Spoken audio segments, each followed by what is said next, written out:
华副总统赖清德到这个巴拉圭回程过境到美国的旧金山。美国在台协会 AIT 的主席罗森伯格，甲驻美国的代表萧美琴拢去甲接机。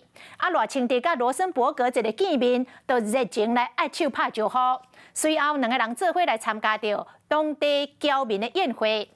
罗森伯格致辞的时阵特别讲期待咱伫台湾再相会。 So wonderful to see you. Welcome to San Francisco.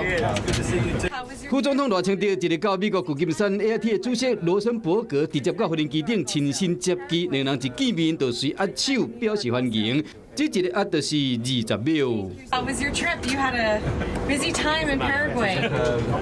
Good time in New York also. Thank you, and congratulations on your. Thank you so much. Thank you so much. We had a wonderful time with my family. I showed her your congratulatory tweet, which she really appreciated. So. 虽然罗森伯格进前伫赖清德过境纽约的时，因为参加厝内人的婚礼，未当接机，引起未少的猜测。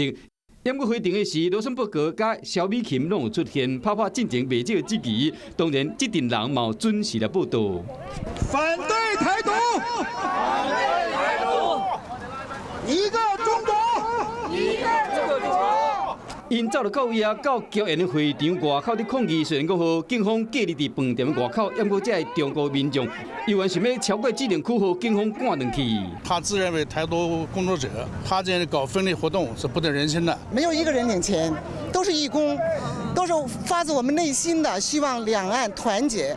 副总赖清德7天6夜的出访之旅呢，最后一个公开行程是在美国旧金山出席当地的侨宴，现场是席开64桌，有不少的美国政要出席。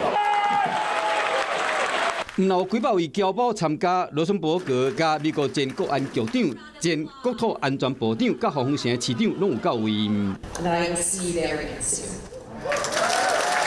我们特别要给最热烈的掌声给 Laura Rosenberg，please。台美现主席的关系是前所未有的好，大家讲对唔对？